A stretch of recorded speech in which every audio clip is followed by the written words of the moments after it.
Jaya plus செய்திகளுக்காக கார்த்திகா பிரகாஷ். நான் தனி அறையில் இருப்பதால் முகக்கவசம் அணியவில்லை. நீங்கள் கட்டாயம் முகக்கவசம் அணிந்து வெளியில் செல்லுங்கள். விரிவான செய்திகளை பார்ப்பதற்கு முன்னதாக தலைப்புச் செய்திகளை பார்க்கலாம். வட மாநிலங்களில் அடுத்த 3 நாட்களுக்கு கடும் பனி மூட்டத்துடன் குளிர்காற்று வீசக்கூடும். இந்திய வானிலை ஆய்வு மையம் தகவல்.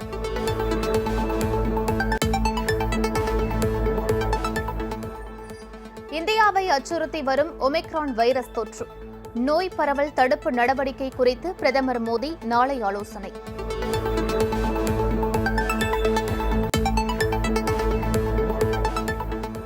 லக்னோ உயிரியல் பூங்காவில் கடும் குளிரால் நடுங்கும் உயிரினங்கள், சிரமத்தை தவிர்க்க வெப்பமூட்டி வசதி ஏற்பாடு.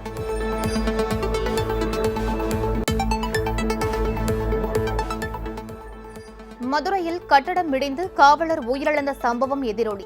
பழமையான கட்டடங்கள் போர்க்கால அடிப்படையில் இடிக்கப்படும் என மாவட்ட நிர்வாகம் தகவல்.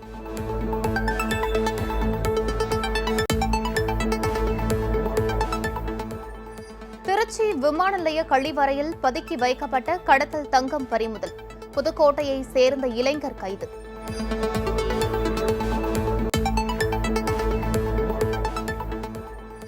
ஒசூரில் பனிப்பொழிவால் பாதிக்கப்படும் கொய்மலர் சாகுபடி, உற்பத்தி பாதிப்பை தடுக்க LED மின் விளக்குகளை பயன்படுத்தி விவசாயிகள் புதிய முயற்சி.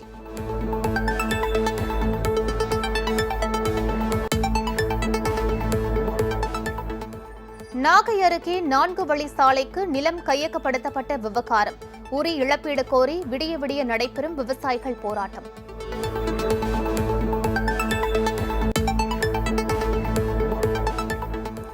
தருமபுரியில் நாம் தமிழர் கட்சியினரை கடுமையாக தாக்கிய திமுகவினர்.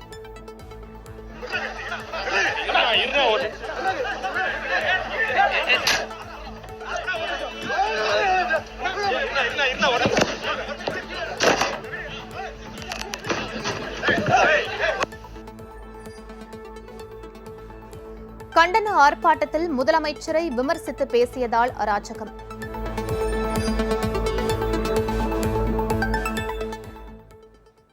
விரிவான செய்திகளை பார்க்கலாம். புரட்சித் தலைவர் டாக்டர் எம்ஜிஆரின் நினைவு நாளை ஒட்டி நாளை மறுதினம் அவருடைய நினைவிடத்தில் அம்மா மக்கள் முன்னேற்றக் கழக பொதுச் செயலாளர் திரு TTV தினகரன் தலைமையில் கழக நிர்வாகிகள் அஞ்சலி செலுத்த உள்ளனர். அம்மா மக்கள் முன்னேற்றக் கழக தலைமைக் கழகம் இதுகுறித்து வெளியிட்டுள்ள அறிக்கையில், புரட்சித் தலைவர் டாக்டர் எம்ஜிஆரின் நினைவு நாளை ஒட்டி நாளை மறுதினம் வெள்ளிக்கிழமையன்று புரட்சித் தலைவரின் நினைவிடத்தில் கழக பொதுச் செயலாளர் திரு TTV தினகரன் தலைமையில் காலை 11:30 மணிக்கு அஞ்சலி செலுத்த உள்ளதாக தெரிவிக்கப்பட்டுள்ளது. இந்நிகழ்ச்சியில் பங்கேற்க தமிழகம் முழுவதும் இருந்து குறிப்பிட்ட நேரத்திற்கு முன் வரக்கூடிய கழக உடன்பிறப்புகள் மெரினா கடற்கரை சாலைக்கு அருகே உள்ள சுவாமி சிவானந்தா சாலையில் போக்குவரத்துக்கு எந்தவித இடையூறுமின்றி ஒன்று கூடி காலை 11 மணிக்கு மேல் அங்கிருந்து புரட்சித் தலைவரின் நினைவிடம் நோக்கி வருமாறும் கேட்டுக் கொள்ளப்பட்டுள்ளது.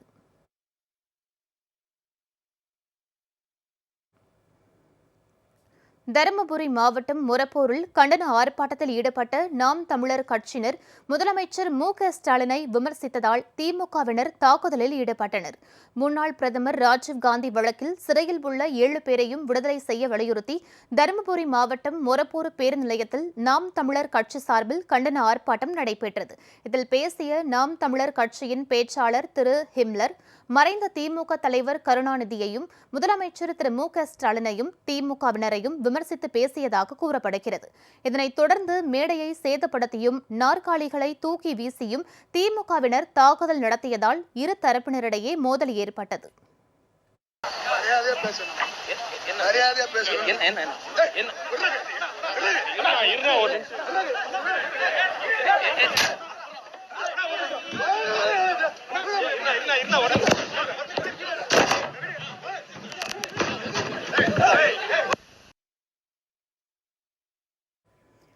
இதையடுத்து நாம் தமிழர் கட்சியினரின் நடத்திய ஆர்ப்பாட்டம் பாதியிலேயே நிறுத்தப்பட்டது. இச்சம்பவம் குறித்து மொரப்பூர் காவல் நிலையத்தில் வழக்கு பதிவு செய்யப்பட்டுள்ளது.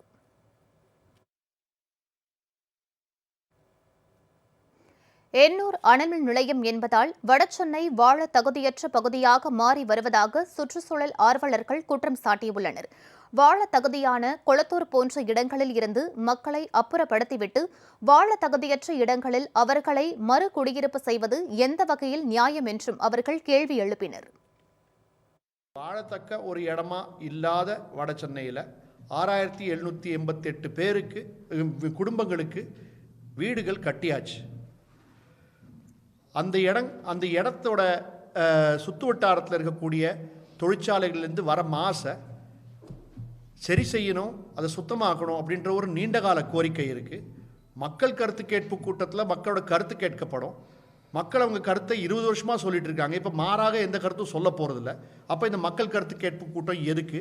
புதிதாக ஒரு அனல் மின்சார நிலையம், அதுவும் இந்த மாதிரி ஒரு கடுமையாக பாதிக்கப்பட்ட ஒரு இடத்துல கொண்டு வரது சமூக நீதிக்கு புறம்பானது அப்படின்றது தான் எங்களோட வாதம். அங்கே இதுக்கு மேலே எந்த இண்டஸ்ட்ரீஸை கொண்டு வர வேணாம்.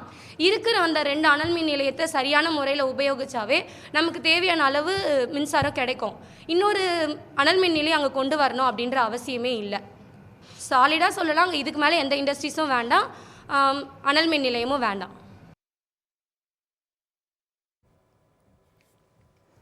மக்களை பாதுகாக்க வேண்டிய அரசை மக்களுக்கு விரோதமாக செயல்படுவது வேதனைக்குரியது என்று நாம் தமிழர் கட்சியின் தலைமை ஒருங்கிணைப்பாளர் திரு சீமான் தமிழக அரசை விமர்சித்துள்ளார்.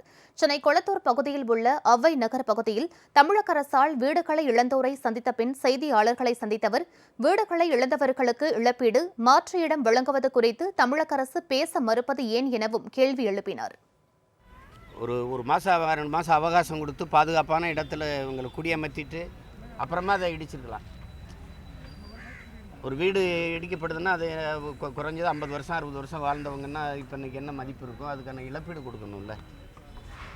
திடீர்னு எல்லாத்தையும் பாத்திரமெல்லாம் வெளியில் தூக்கி போட்டு இடித்து தள்ளிட்டு போகிறதுங்கிறது அது அராஜகமாக போயிடுது.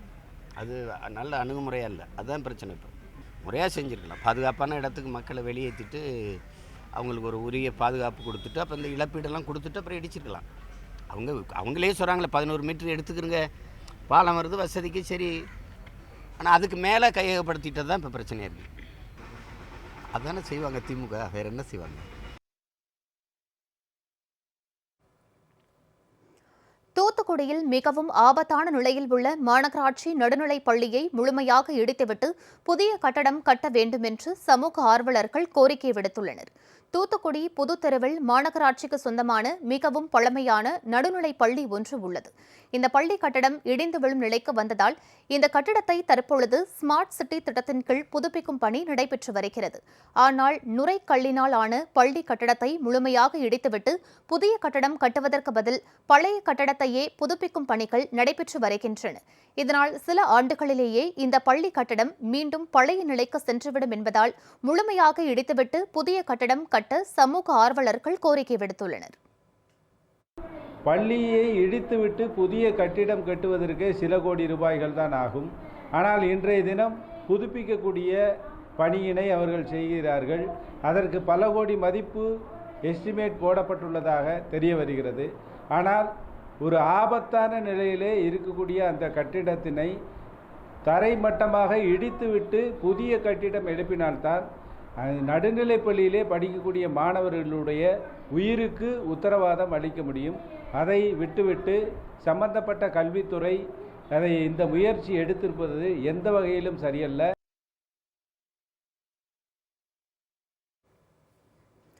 விழுப்புரம் மாவட்டம் செஞ்சி அருகே தரைப்பாலத்தில் திடீரென ஏற்பட்ட பள்ளத்தில் அரசு பேருந்து சிக்கியதால் பரபரப்பு ஏற்பட்டது.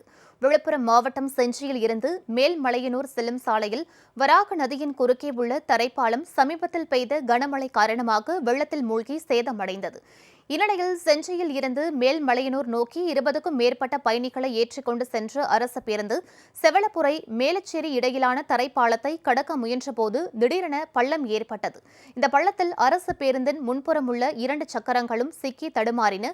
இதனால் அச்சமடைந்த பயணிகள் அனைவரும் அலறி அடித்துக் கொண்டு பேருந்தில் இருந்து கீழே இறங்கி ஓடினர். இதுகுறித்து தகவல் அறிந்ததும் போலீசாரும் போக்குவரத்து துறை ஊழியர்களும் சம்பவ இடத்திற்கு விரைந்து சென்று பள்ளத்தில் சிக்கியிருந்த அரசு பேருந்தை கிரேன் உதவியுடன் வெளியே கொண்டு வந்தனர்.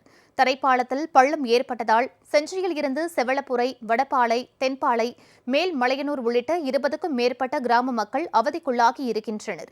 எனவே உடைந்த தரைப்பாலத்தை விரைந்து சீரமைக்க வேண்டும் என கிராம மக்கள் கோரிக்கை விடுத்துள்ளனர். மேலச்சேரி செவலப்புரை இடையில் இருக்கக்கூடிய இந்த வராக நதி நீண்ட நாட்களாக பாலம் அமைத்து தரக்கூடிய மக்களுடைய போராட்டங்கள் நிறைவேற்றப்பட்டு அது இன்னும் கட்டாமல் இருந்ததால் சிறு பாலம் இன்றைக்கு பேருந்து அரசு பேருந்து வரும்போது பாலம் உடைந்து பஸ் பேருந்து முன்வீல் அனைத்தும் உள்வாங்கி மக்களுடைய அதிர்ஷ்டவசமாக அவர்கள் காப்பாற்றப்பட்டிருக்கிறார்கள்.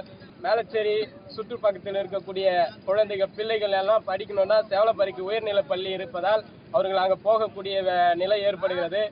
காலையில் இந்த வழியாக தான் கடந்து அவங்க போயாகணும். அதனால் பாலத்தை உடனடியாக அரசு கவனம் செலுத்த வேண்டும். மயிலாடுதுறை மாவட்டத்தில் 4 வழி சாலை விரிவாக்க பணிக்காக கையகப்படுத்தப்பட்ட நிலங்களுக்கு உரிய இழப்பீடு வழங்க கோரி பாதிக்கப்பட்ட விவசாயிகள் 2வது நாளாக காத்திருப்பு போராட்டத்தில் ஈடுபட்டனர். விழுப்புரம் முதல் நாகப்பட்டினம் வரையிலான 4 வழி சாலை பணிகளுக்காக மயிலாடுதுறை மாவட்டத்தில் நிலம் கையகப்படுத்தப்பட்டு வருகிறது. கையகப்படுத்தப்பட்ட நிலங்களுக்கு உரிய இழப்பீடு வழங்க வலியுறுத்தி திருக்கடையூரில் தமிழ்நாடு விவசாயிகள் சங்கம் சார்பில் 2வது நாளாக காத்திருப்பு போராட்டம் நடைபெற்று வருகிறது. கையகப்படுத்தப்பட்ட நிலங்களுக்கு உரிய இழப்பீடு வழங்க வேண்டும். ஆதீன மடத்துக்கு சொந்தமான நிலத்தில் 50 ஆண்டுகளாக சாகுபடி செய்தவர்களுக்கு இழப்பீடு வழங்க வேண்டும். இச்சாலை விரிவாக்கத்தால் வீடுகளை இழந்தவர்களுக்கு உரிய மாற்று இடம் வழங்க வேண்டும் என வலியுறுத்தினர். 2வது நாளாக போராட்டம் தொடரும் நிலையில் களத்தில் பந்தல் அமைக்கவும் சமைத்து சாப்பிடவும் காவல்துறையினர் தடை விதித்துள்ளதாக போராட்டக்காரர்கள் குற்றம் சாட்டினர்.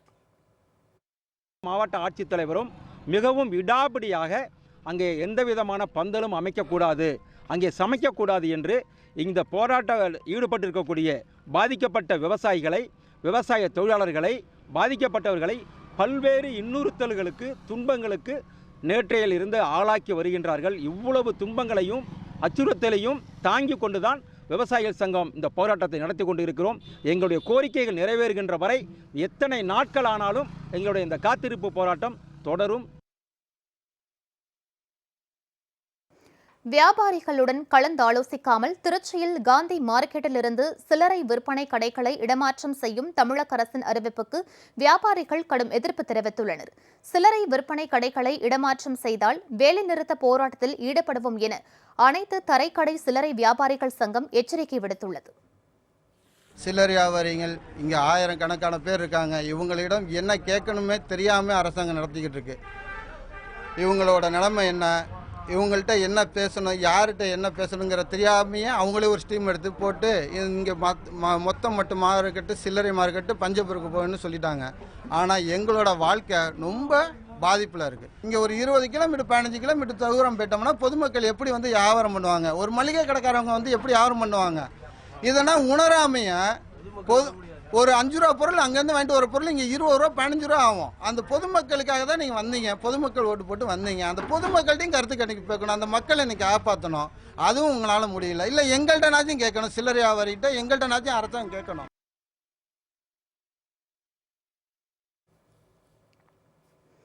தான்சானியா நாட்டில் இருந்து நெல்லை வந்த நபருக்கு கொரோனா தொற்று உறுதியானதால் ஒமிக்ரான் பரிசோதனையும் மேற்கொள்ளப்பட்டுள்ளது. நெல்லை மாவட்டம் திருமால் நகரை சேர்ந்த 32 வயது நபர் சமீபத்தில் கிழக்கு ஆப்பிரிக்காவில் உள்ள தான்சானியா நாட்டில் இருந்து நெல்லை வந்துள்ளார். அப்போது அவருக்கு பரிசோதனை மேற்கொண்டதில் கொரோனா தொற்று உறுதி செய்யப்பட்டது. தொடர்ந்து மருத்துவர்கள் அவரது சளி மாதிரியை சென்னைக்கு அனுப்பி ஒமிக்ரான் சோதனை செய்ய நடவடிக்கை எடுத்துள்ளனர். தற்போது அந்த நபர் நெல்லை அரசு மருத்துவமனையில் மருத்துவரின் கட்டுப்பாட்டில் சிகிச்சை பெற்று வருகிறார். அந்த நபருடன் தொடர்பில் இருந்த 78 பேருக்கும் கொரோனா பரிசோதனை மேற்கொண்டதில் நெகட்டிவ் என ரிசல்ட் வந்துள்ளது. இருப்பினும் அந்த நபர்களையும் சுகாதார அலுவலர்கள் தொடர்ந்து கண்காணித்து வருகின்றனர். நெல்லை மாவட்டத்தில் முதல் முறையாக ஒருவருக்கு ஒமிக்ரான் வைரஸ் பரிசோதனை செய்யப்பட்டுள்ள சம்பவம் பொதுமக்களிடையே சற்று அச்சத்தை ஏற்படுத்தியுள்ளது. பொருணை கண்காட்சி அமைப்பதற்கான பணிகள் விரைவில் துவங்கப்பட உள்ளதாக சுற்றுலா, பண்பாடு மற்றும் அறநிலையத்துறை செயலாளர் திரு சந்திரமோகன் தெரிவித்துள்ளார். 75வது இந்திய சுதந்திர தின கொண்டாட்டத்தை ஒட்டி சென்னையில் இந்திய விடுதலை போராட்டம் மற்றும் ஆதிச்சநல்லூர் அரும்பொருட்கள் கீழடி அகழாய்வு மாதிரிகள் என்ற சிறப்பு கண்காட்சி தொடங்கப்பட்டுள்ளது. இந்த கண்காட்சியில் சுதந்திர இயக்கத்திற்காக அர்ப்பணித்த போராளிகள் மற்றும் புரட்சியாளர்கள் தொடர்பான ஏராளமான கலைப்பொருட்கள், தபால் தலைகள், ஓவியங்கள், புகைப்படங்கள் காட்சிப்படுத்தப்பட்டுள்ளன. மேலும் ஆதிச்சநல்லூர் அரும்பொருட்களையும் கீழடி அகழாய்வு மாதிரிகளையும் காட்சிப்படுத்தும் வகையில் கண்காட்சி ஏற்பாடு செய்யப்பட்டுள்ளது. இந்த கண்காட்சியை தொடங்கி வைத்து செய்தியாளர்களை சந்தித்த சுற்றுலா பண்பாடு மற்றும் அறநிலையங்கள் துறை செயலர் சந்திரமோகன், திருநெல்வேலியில் பொருணை கண்காட்சி அமைப்பதற்கான பணிகள் தொடங்கப்பட உள்ளதாக கூறினார்.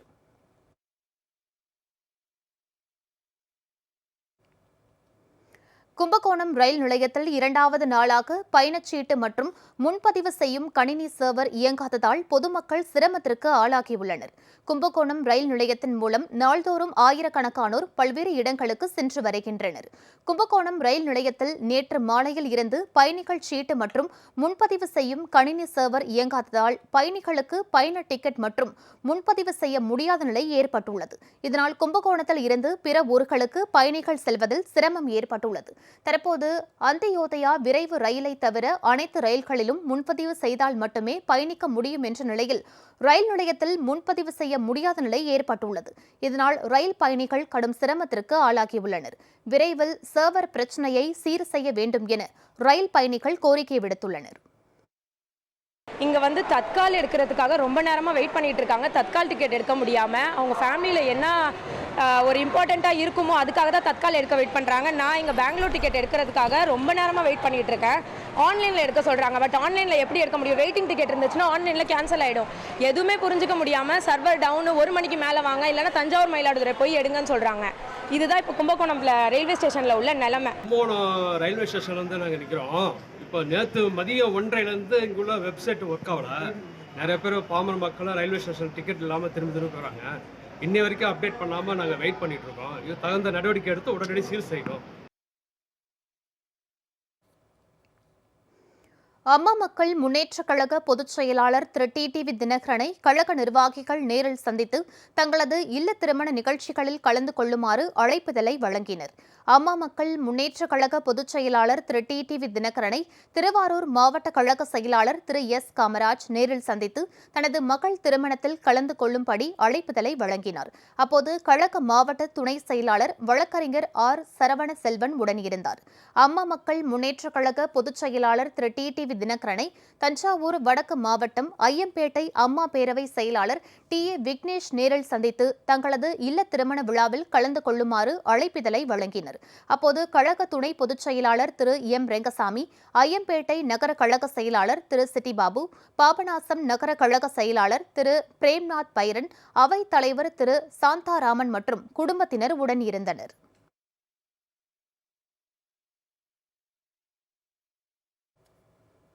புதுக்கோட்டை மாவட்ட விசைப்படகு மீனவர்கள் 3000க்கும் மேற்பட்டோர் இன்று 2வது நாளாக மீன்பிடிக்க கடலுக்குள் செல்லவில்லை.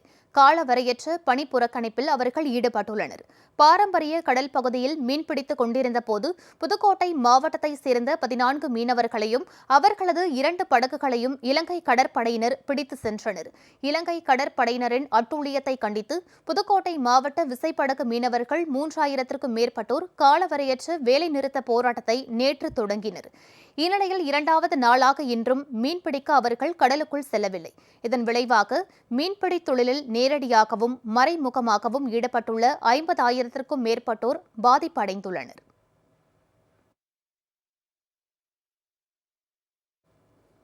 நெல்லை மாவட்டம் பாபநாசத்தில் உள்ள அகஸ்தியர் அருவியில் இன்று முதல் சுற்றுலா பயணிகள் குளிப்பதற்கு அனுமதி அளிக்கப்பட்டுள்ளது. கொரோனா ஊரடங்கு காரணமாக நெல்லை மாவட்டம் பாபநாசத்தில் உள்ள அகஸ்தியர் அருவியில் கடந்த 2020ஆம் ஆண்டு மார்ச் மாதம் முதல் குளிக்க தடை விதிக்கப்பட்டது. சில மாதங்களுக்கு பிறகு தளர்வுகள் அளிக்கப்பட்ட போதும் சுமார் 21 மாதங்களுக்கு மேலாக அகஸ்தியர் அருவியில் குளிப்பதற்கான தடை நீடித்து வந்தது. இதனால் அப்பகுதி வியாபாரிகள், ஆட்டோ ஓட்டுநர்கள் என பல்வேறு தரப்பினரின் வாழ்வாதாரம் பாதிக்கப்பட்டது. இந்த நிலையில் இன்று முதல் அகஸ்தியர் அருவியில் குளிக்க வனத்துறையினர் அனுமதி அளித்துள்ளனர். காலை முதல் ஏராளமான சுற்றுலா பயணிகள் அருவியில் மகிழ்ச்சியுடன் குளித்து வருகின்றனர். வருஷம் இங்கே வந்து குளிச்சுட்டு போகிறது எங்களுக்கு வழக்கம். பட் எதிர்பாராத விதமாக இன்றைக்கி ஓப்பன் பண்ணது எங்களுக்கு ரொம்ப மகிழ்ச்சியை தந்திருக்குது. வீரவநல்லூர் வந்தோம், சொந்தக்காரங்க வீட்டுக்கு, அப்பா வீட்டுக்கு, பெரியப்பா வீட்டுக்கு வந்து பார்த்தோம். இதையச்சே வந்துட்டு போகலாங்கிற இடத்துல வந்து பர்மிஷன் கிடைச்சது ரொம்ப மகிழ்ச்சியாக இருக்குது. எல்லா மக்களும் தொடர்ந்து வரணும். அகத்தியர் அருவியில் குளிச்சது வந்து ரொம்ப சந்தோஷமாக இருக்குது. 2 வருஷத்துக்கு முன்னாடி வந்தோம், ஆனால் இந்த அருவியில் வந்து குளிக்க வந்து நாங்கள் திரும்பி போயிட்டோம் விடலை. அதனால் இந்த வருஷம் ஃபஸ்ட்டு பேட்சாக நாங்கள் தான் வந்திருக்கிறோம். இந்த அருவியில் குளிச்சது வந்து ரொம்ப சந்தோஷமாக இருக்குது. பாபநாசன்றது எல்லா வருஷமே பார்த்திங்கன்னா எங்களுக்கு வந்து தேர்ந்தெடுக்கப்பட்டது இந்த இடம். இந்த இடத்துக்கு வந்து போனால் தான் வந்து இந்த சுற்றுலா வந்து எங்களுக்கு வந்து சந்தோஷமாக இருக்கும். மயிலாடுதுறை மாவட்டம் சீர்காழி அருகே பஞ்சாப் நேஷனல் வங்கியில் வாடிக்கையாளர்கள் பெயரில் 300 சவரன் போலி நகைகளை அடக்க வைத்து 1,20,00,000 ரூபாய் மோசடி செய்த நகை மதிப்பீட்டாளரின் வீட்டை முற்றுகையிட்டு பாதிக்கப்பட்டவர்கள் போராட்டத்தில் ஈடுபட்டனர். சீர்காழியை அடுத்துள்ள புத்தூர் கிராமத்தில் இயங்கி வரும் பஞ்சாப் நேஷனல் வங்கியில் சீர்காழி மதினா நகரை சேர்ந்த கலைச்செல்வன் என்பவர் நகை மதிப்பீட்டாளராக பணியாற்றிய போது வாடிக்கையாளர்களிடம் நகைகளை அடக்க வைக்க உதவி கேட்டுள்ளார். அதன் பேரில் அவர்களும் அடக்க வைத்து கொடுத்துள்ளனர். ஆனால் அந்த நகைகள் அனைத்தும் போலி என்பதும் சுமார் ரூபாய் 1,20,00,000 வரை மோசடி செய்ததும் வங்கி அதிகாரிகள் ஆய்வின் போது தெரியவந்தது. இதையடுத்து நகை மதிப்பீட்டாளர் கலைச்செல்வனுக்கு அடக்க வைக்க உதவியதாக கூறி 28 பேரின் வங்கி கணக்குகள் முடக்கப்பட்டன. இதில் சிலர் ஓய்வூதியம் பெறுபவர்கள் ஆவர். தங்களுக்கும் இந்த முறைகேட்டுக்கும் எந்த தொடர்பும் இல்லை என 28 பேரும் உறுதியளித்துள்ளனர். முறைகேட்டில் ஈடுபட்ட கலைச்செல்வனும் இதனை உறுதி செய்து தனது வீட்டை வங்கியின் பெயரில் பிணையாக கொடுத்துள்ளார். ஆனால் கலைச்செல்வன் மீது நடவடிக்கை எடுக்காமல் காலம் தாழ்த்திய வங்கி நிர்வாகம் 28 பேரின் வங்கி கணக்குகளையும் முடக்கியுள்ளது. இதனால் பாதிக்கப்பட்ட வாடிக்கையாளர்கள் 28 பேரும் நகை மதிப்பீட்டாளர் கலைச்செல்வனின் வீட்டை முற்றுகையிட்டு போராட்டத்தில் ஈடுபட்டனர். கலைச்செல்வன் மீது நடவடிக்கை எடுத்து தங்கள் வங்கி கணக்குகளை பயன்பாட்டுக்கு வழங்க வேண்டும் என பாதிக்கப்பட்டவர்கள் அரசுக்கு கோரிக்கை விடுத்துள்ளனர்.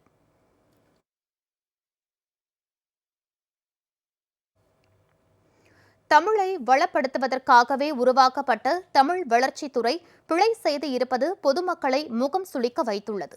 வேலூர் மாவட்ட ஆட்சியர் அலுவலகத்தில் இந்திய சுதந்திரம் அடைந்து 75வது ஆண்டை கொண்டாடும் வகையில் தமிழ் வளர்ச்சித்துறை சார்பில் சுதந்திரத்திற்காக போராடிய தலைவர்களுக்கு பெருமை சேர்க்கும் வகையில் அவர்களின் புகைப்படத்தோடு அவர்கள் வாழ்க்கை குறிப்புகள் போடப்பட்டு பொதுமக்கள் பார்வைக்கு வைக்கப்பட்டுள்ளன. சுதந்திர போராட்ட தலைவர்களில் ஒருவரான முகமது காயிதே மில்லத் புகைப்படம் இதில் இடம்பெற்றுள்ளது. இதில் காயிதே மில்லத் பற்றிய குறிப்பில் 1976 பிறந்தார் என்றும் 1972 இறந்தார் என்று குறிப்பிடப்பட்டுள்ளது.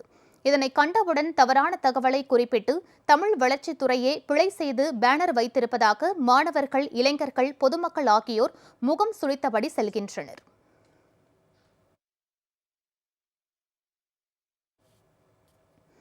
புதுச்சேரியில் உள்ள நோனாங்குப்பம் தனியார் படகு குழாமின் உரிமத்தை ரத்து செய்ய வேண்டும் என வலியுறுத்தி சுற்றுலா வளர்ச்சிக் கழக ஊழியர்கள் தலைமை அலுவலகத்தை முற்றுகையிட்டு போராட்டத்தில் ஈடுபட்டனர்.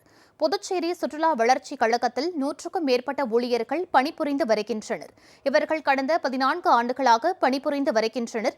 இவர்களை பணி நிரந்தரம் செய்ய வேண்டும், ஊதிய உயர்வு அளிக்கப்பட வேண்டும், தினக்கூலியாக பணிபுரியும் சுற்றுலா வழிகாட்டிகளை பணி நிரந்தரம் செய்ய வேண்டும் என்பன போன்ற கோரிக்கைகளை வலியுறுத்தி புதுச்சேரி சுற்றுலா வளர்ச்சிக் கழக கூட்டு நடவடிக்கை குழு சார்பில் கடற்கரை சாலையில் உள்ள புதுச்சேரி சுற்றுலா வளர்ச்சிக் கழக தலைமை அலுவலகத்தை முற்றுகையிட்டு போராட்டத்தில் ஈடுபட்டனர். சுற்றுலா வளர்ச்சி கழகத்தில் கிட்டத்தட்ட 14 வருஷமாக ரெகுலர் பண்ணாமல் டூரிஸ்ட் கார்டு, டூரிஸ்ட் கைடு இவங்களெல்லாம் பணி நிரந்தரம் பண்ணணும். அதே போல் எல்லா ஊழியரும், நிரந்தர ஊழியர், மற்ற தற்காலிக ஊழியர் எல்லாருக்கும் வந்து கிட்டத்தட்ட 10 மாதத்துக்கு மேலே சம்பளம் வழங்கலை. அந்த சம்பளத்தை வழங்கணும். ப்ரொமோஷனை கொடுத்த ப்ரொமோஷனை பறிச்சிக்கினாங்க, அந்த ப்ரொமோஷனை திரும்ப வழங்கணும். அதே போல் இடையாபாளையத்தில் உள்ள தனியார் படகு வந்து அவங்களுடைய விதிகளை மீறி அத்துமீறி எங்களுடைய வாழ்வாதாரத்தை நசுக்கிற முடியும் அவங்களுடைய செயல்பாடு இருக்குது. அதை வந்து இந்த பிடிசி நிர்வாகமும் புதுச்சேரி அரசு கண்டுகொள்ளவும் இல்லை. அதுக்கு உடனடியாக வந்து தீர்வு காணணும். இதை வலியுறுத்தி தான் இன்றைக்கி நாங்கள் அந்த கண்டன ஆர்ப்பாட்டம், தர்ணா போராட்டம் பண்ணுறோம். வாட்ஸ்அப்பில் குழுக்களில் பயன்படுத்த பல்வேறு புதிய அம்சங்கள் விரைவில் நடைமுறைக்கு வர உள்ளது. மெட்டா நிறுவனத்தின் செயலியான வாட்ஸ்அப் தொடர்ச்சியாக அதன் பயனாளர்களுக்கு பல்வேறு அப்டேட்களை வழங்கி வருகிறது. நிலையில் வாட்ஸ்அப் குழுக்களில் குரூப் அட்மின்களுக்கு கூடுதல் அதிகாரங்களை வழங்கும் வகையில் பல புதிய அம்சங்களை வாட்ஸ்அப் அறிமுகம் செய்ய உள்ளது. குறிப்பாக குரூப் அட்மின் மற்றவர் மெசேஜ்களை நீக்கும் அம்சம், குரூப்பில் யார் செய்தி அனுப்பினாலும் அதனை அட்மின் டெலிட் செய்யும் அம்சம், அதேபோல குழு உறுப்பினர்கள் வாய்ஸ் மெசேஜ் அனுப்பும்போது அதனை தாமே ஒருமுறை கேட்டு உறுதி செய்து பின்னர் அனுப்பும் முறையும் அறிமுகம் செய்யப்பட உள்ளது. வீடியோ போலவே ஆடியோவையும் ஓட்டி, அதாவது வேகமாக கேட்கும் அம்சம் அறிமுகம் செய்யப்பட உள்ளது. குரூப்பில் உறுப்பினர்கள் தாங்கள் அனுப்பிய மெசேஜை 7 நாட்கள் வரை வைத்திருந்து பின்னர் அதனை டெலிட் செய்யும் அம்சமும் இடம்பெற உள்ளது. குரூப்பில் தேர்ந்தெடுத்த ஒரு சிலருக்கு மட்டும் தனி தகவல்களை பகிரும் வகையில் அட்மின்கள் பிரைவசி செட்டிங்ஸை மாற்றி அமைக்க முடியும். இது தவிர வேறு சில மாற்றங்களும் வர உள்ளதாக தகவல்கள் வெளியாகியுள்ளன.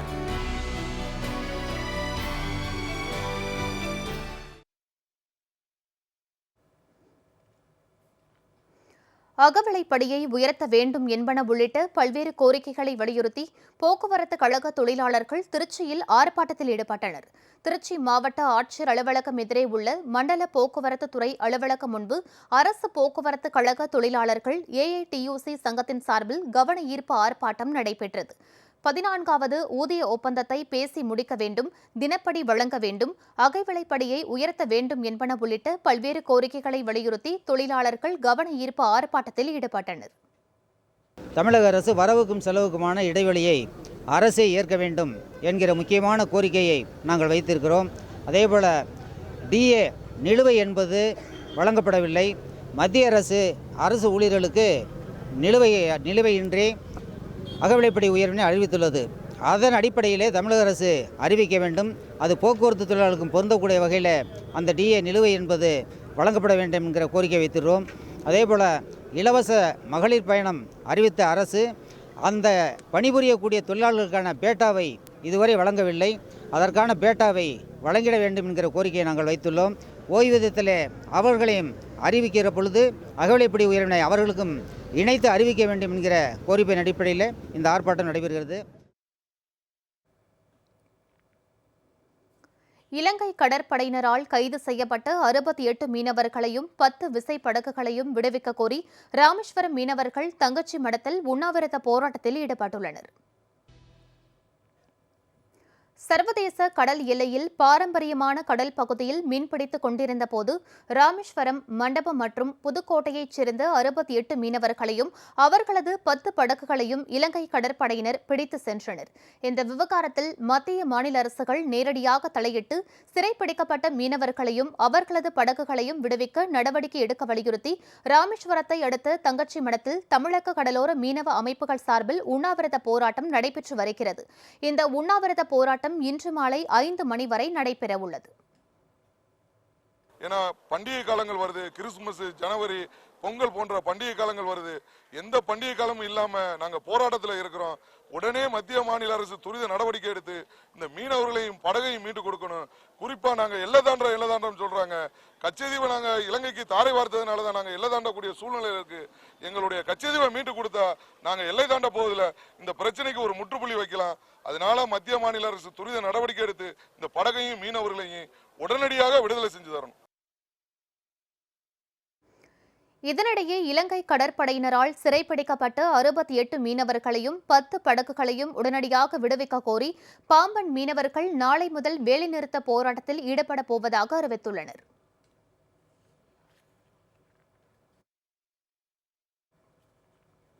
இலங்கை கடற்படையால் தமிழக மீனவர்கள் தொடர்ந்து கைது செய்யப்பட்டதன் எதிரொலியாக சர்வதேச கடல் எல்லையில் மரைன் போலீசார் தீவிர கண்காணிப்பில் ஈடுபட்டுள்ளனர். ராமநாதபுரம் மாவட்டம் இலங்கைக்கு மிக அருகே இருப்பதால் கஞ்சா, கடல் அட்டை, கடல் குதிரை, மஞ்சள் உள்ளிட்டவைகள் சட்டவிரோதமாக இலங்கைக்கு கடத்தப்படுகின்றன. இதேபோல் இலங்கையில் இருந்து தமிழகத்திற்கு தங்கம் கடத்தப்படுகிறது. இதனை தடுக்க சர்வதேச கடல் எல்லையில் இந்திய கடலோர காவல்படை மற்றும் கடற்படையினர் தீவிர கண்காணிப்பில் ஈடுபட்டு வருகின்றனர். இந்நிலையில் கடந்த 3 நாட்களாக தமிழக மீனவர்கள் எல்லை தாண்டி மீன் பிடித்ததாக இலங்கை கடற்படையால் தொடர்ந்து கைது செய்யப்பட்டனர். இதையடுத்து கடலோர பாதுகாப்பு குழும ADGP சந்தீப் மிட்டல் உத்தரவின் பேரில் மண்டபம் கடற்கரை காவல் நிலையத்திற்கு உட்பட்ட தெற்கு கடல் பகுதியில் நாகை மாவட்ட காவல் கண்காணிப்பாளர் குணசேகரன், ராமநாதபுரம் மண்டல கூடுதல் காவல் கண்காணிப்பாளர் மற்றும் ராமேஸ்வரம் காவல் ஆய்வாளர் உள்ளிட்ட போலீசார் சர்வதேச கடல் எல்லையில் தீவிர கண்காணிப்பில் ஈடுபட்டனர். அப்போது அந்த பகுதியில் மீன்பிடித்துக் கொண்டிருந்த நாட்டு படகு மீனவர்களை எல்லை தாண்டி செல்ல வேண்டாம் என்று போலீசார் அறிவுறுத்தினர். மேலும் சந்தேகத்திற்குரிய வகையில் நிறுத்தி வைக்கப்பட்டிருந்த நாட்டு படகுகளிலும் போலீசார் சோதனை மேற்கொண்டனர்.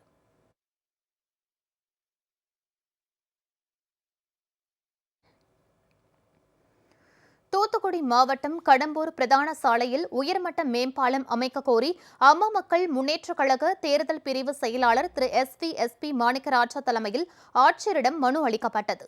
தூத்துக்குடி மாவட்டம் கடம்பூர் ரயில் நிலையம் அருகே உள்ள பிரதான சாலையில் ரயில்வே சுரங்கப்பாதை அமைக்க பள்ளம் தோண்டப்பட்டுள்ளது. ஆனால் தோண்டப்பட்ட பள்ளத்தில் கடந்த 1 மாத காலமாக மழைநீர் தேங்கி இப்பகுதியில் போக்குவரத்து பாதிக்கப்பட்டுள்ளது. ஏற்கனவே இங்கு 2 முறை சுரங்கப்பாதை அமைக்க திட்டம் தீட்டப்பட்டு அது தோல்வியில் முடிவடைந்தது. மீண்டும் இங்கு சுரங்கப்பாதை அமைப்பதை நிறுத்திவிட்டு இப்பகுதியில் உயர்மட்ட மேம்பாலம் ஒன்று கட்டித்தர கடம்பூர் பகுதி மக்கள் கோரிக்கை விடுத்துள்ளனர். இந்த கோரிக்கையை வலியுறுத்தி அம்மா மக்கள் முன்னேற்றக் கழக தேர்தல் பிரிவு செயலாளர் திரு எஸ்பி மாணிக்கராஜா தலைமையில் அப்பகுதி வியாபாரிகள், பொதுமக்கள் மற்றும் அனைத்து கட்சியினர் மாவட்ட ஆட்சியரை சந்தித்து கோரிக்கை மனு அளித்தனர். அண்டர் கிரவுண்ட் பாலம் வேண்டாம், மேம்பாலமாக போட்டுருங்கிறது எங்களுடைய கோரிக்கை. இந்த கோரிக்கையை நிறைவேற்ற வரைக்கும் இந்த அண்டர் கிரவுண்ட் பாலத்தை கட்டக்கூடாது. இப்போ இருக்க ரயில்வே கேட்டை எடுக்கக்கூடாது. மக்கள் போகிற ரயில்வே கேட்டு இப்போ திறந்து அடைச்சிக்கிட்டு இருக்கிற கேட்டு இருக்குது. அதை நம்ம எடுக்கக்கூடாதுங்கிறது எங்களுடைய கோரிக்கை. இதை கலெக்டர் மூலியமாக ஒரு பீஸ் கமிட்டி போட்டு, முதல்ல ஒரு பீஸ் கமிட்டி போட்டோம். அந்த பீஸ் கமிட்டி ஆடியோ எல்லாம் போட்டதில் திருப்தி அடையலை சர்வ கட்சியும் வியாபாரி சங்கங்களும். இப்போ கலெக்டரை வச்சு இப்போ மேலதிகாரிகள் ரயில்வேலேருந்து வர சொல்லி எங்களுக்கு ஒரு கண்டிஷன்ஸோடு எழுதி கலெக்டரை வச்சு ஒரு உத்தரவாதம் வாங்கிட்டு தான் அந்த பாலங்களை வேலை செய்யணும்னு சொல்லி நாங்கள் கோரிக்கை மனு கொடுத்துட்டு வரோம். தஞ்சாவூர் அமமுக மாநகர் மாவட்ட செயலாளர் திரு ராஜேஸ்வரனின் மாமனார் மறைவை அடுத்து அவரது குடும்பத்தினரை கழக பொதுச் செயலாளர் திரு டிடிவி தினகரன் நேரில் சந்தித்து ஆறுதல் கூறினார். அம்மா மக்கள் முன்னேற்றக் கழக தஞ்சாவூர் மாநகர் மாவட்ட செயலாளர் திரு ராஜேஸ்வரனின் மாமனார் திரு ஆத்மநாதன் கடந்த 17ஆம் தேதி காலமானார். திரு ஆத்மநாதனின் குடும்ப உறுப்பினர்களை அம்மா மக்கள் முன்னேற்றக் கழக பொதுச் செயலாளர் திரு டிடிவி தினகரன் இன்று நேரில் சந்தித்து ஆறுதல் கூறினார். அப்போது கழக துணை பொதுச் செயலாளர் திரு ரெங்கசாமி உடனிருந்தார்.